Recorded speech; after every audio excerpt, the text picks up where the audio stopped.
नमस्कार दोस्तों, स्वागत करते हैं आप लोगों का पौराणिक ब्लॉग में। आइए आज आप लोगों को लेकर चल रहे हैं हम चित्रकूट में स्थित हनुमान धारा में। यदि आप लोग महाकुंभ में आते हैं तो चित्रकूट भी जरूर जाइएगा। भगवान राम जब वनवास के दौरान ज़्यादातर समय इसी जगह पर बिताए थे। तो हम लोग पहुंच रहे हैं हनुमान धारा।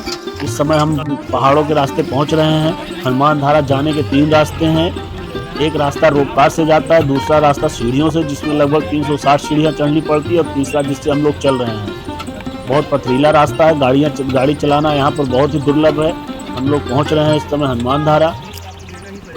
हम लोग अब हनुमान धारा पहुँचने वाले हैं। पहाड़ के एकदम ऊपर पे हम लोग चल रहे हैं। अब देख लीजिए चारों तरफ क्या स्थिति है रास्ते की। ये पहाड़ पर गाड़ी चलाना बहुत ही दुर्लभ है, बहुत पथरीला रास्ता है। ये तो अनुभवी ड्राइवर है इसलिए चला ले रहे हैं। अब हम लोग एकदम ऊपर आ गए हैं। देख लीजिए यही रास्ता है हनुमान धारा जाने के लिए। हम लोग बस हनुमान धारा पहुंचने ही वाले हैं, बस थोड़ी ही दूरी पर है। ये देखिए नजदीक आ गए एकदम। यहाँ पर कोई पक्की रोड नहीं है। ये रामबाण धारा है, रामबाण धारा जिसके बारे में लौटते में बताएंगे। और ये देखिए पहुंच गए हैं। ऊपर से देखने पे देखिए नीचे कैसा दिखाई दे रहा है, कितनी ऊंचाई पर हम लोग हैं। अब हम लोगों को सीढ़ियों से नीचे चलना पड़ेगा, क्योंकि हम लोग साधन से आए थे तो हम लोग काफी ऊपर आ गए हैं। तो हम लोगों को 100-150 सीढ़ी नीचे जाना पड़ेगा, जबकि अगर नीचे से सीढ़ी से आते तो लगभग 360 सीढ़ी थी, चढ़ाई पड़ती। लेकिन हम लोगों को उतरना पड़ रहा है, तो हम लोग अब सीढ़ियों के माध्यम से नीचे हनुमान धारा पहुंचने वाले हैं। देखिए पहाड़ को काट कर कैसे बनाया गया है रास्ता। यही हनुमान धारा है। देखिए ये जल निरंतर गिरता रहता है और यही पहाड़ में विलुप्त भी हो जाता है। पता नहीं चलता कि ये जल कहाँ जा कहाँ रहा है, जिसको पाताल गंगा के नाम से जानते हैं। ये मंदिर के चारों तरफ का इलाका है। हम लोग अब मंदिर में पहुंच गए हैं। यही हनुमान जी हैं। जय बजरंगबली। आप लोग भी दर्शन कर लीजिए। यदि आप लोग चित्रकूट आते हैं तो हनुमान धारा जरूर आइए, इसको मिस मत करिएगा। और महाकुंभ में भी आते हैं तो हनुमान धारा भी जरूर आइए। चित्रकूट में आ पाइए हनुमान धारा, जहाँ पर दर्शन करिए। हनुमान धारा के अलावा यहाँ पर कांतानाथ है, उनका भी दर्शन करिए। माता सती अनसुईया है, उनका भी दर्शन करिए। जय बजरंगबली। ये देखिए इनके बाई भुजा में एक पात्र रखा है, जिसमें वो जल निरंतर गिरता रहता है। यही जल इनके बाई भुजा से गिरते हुए पूंछ से होते हुए नीचे वहाँ जहाँ पर दिखाया था वहाँ पर पहुँचता है और वहीं से विलुप्त हो जाता है। ये आप लोगों ने दर्शन कर लिया। यहीं पर भगवान राम और इसके बाद ये देखिए माता सीता और लक्ष्मण जी की मूर्ति है जो यहीं पर स्थित है। इनको भी दर्शन कर लीजिए।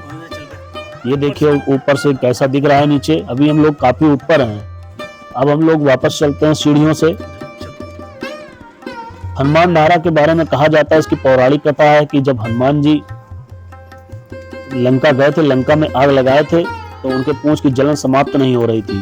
तब उन्होंने भगवान राम से कहा था कि प्रभु कष्ट कैसे दूर हो। तो भगवान राम ने बताया था कि आप चित्रकूट चले जाओ, वहीं पर एक निर्मल धारा है जो आपको गिरेगी तो आपको जलन समाप्त हो जाएगा। तो वही निर्मल धारा उनके बाएं भुजा से होते हुए पूंछ पे गिरी थी, तब जाकर उनको जलन से राहत मिली थी। हम लोग अब सीता रसोइया के पास पहुंच गए हैं। ये माता सीता का है, ये माता सीता का रसोइया है। हम लोग अब रसोइया के पास पहुंच रहे हैं। यहाँ पर तो बताते हैं कई लोग कि 2-3 रसोइया है, लेकिन अब कौन ये माता सीता के जो सही रसोइया है यही रसोई है। यहीं पर इन्होंने 5 मुनियों को यहाँ पर इन्होंने कंदमूल का भोजन कराया था, जिसमें अत्रि मुनि थे, अगस्त्य मुनि, सुतीक्षर मुनि थे, सर्भंग मुनि थे और वाल्मीकि मुनि। इन 5 ऋषियों मुनियों को के लिए कंदफूल का भोजन बनाकर कराया था। तो आप लोग भी माता सीता का दर्शन कर लीजिए। पहाड़ के अंदर स्थिति है। ये देखिए यहाँ पर लोग चढ़ाते हैं, बेलन वेलन भी चढ़ाते हैं लोग। ये देखिए अंदर पहाड़ के अंदर कितना अच्छा स्थान बनाया गया। ये ऋषि हैं, ऋषि मुनि हैं, जिनको माता सीता ने भोजन बना के कराया था यहीं पर कंदमूल का। आप लोग भी दर्शन कर लीजिए। हम तो यही कहेंगे कि आप लोग अगर महाकुंभ में आते हैं तो चित्रकूट जरूर आइएगा। आप घूमने के लिए हमसे संपर्क भी कर सकते हैं। ये देखिए पहाड़ पर हम लोग बैठे हैं। चाय नाश्ता की दुकान भी है। यहाँ पर आप लोग चाय भी पी सकते हैं, नाश्ता भी कर सकते हैं। यहाँ पर जो ज़्यादातर फेमस है बैर, लोग बैर ज़्यादा यहाँ पर खाते हैं। ये देखिए ऊपर से देखने पर कैसा लग रहा है, बहुत ही मोहक दृश्य। काफ़ी ऊंचाई पर हम लोग हैं। ये चारों तरफ देख लीजिए कैसा दिखाई दे रहा है। अब हम लोग वापस आ रहे हैं।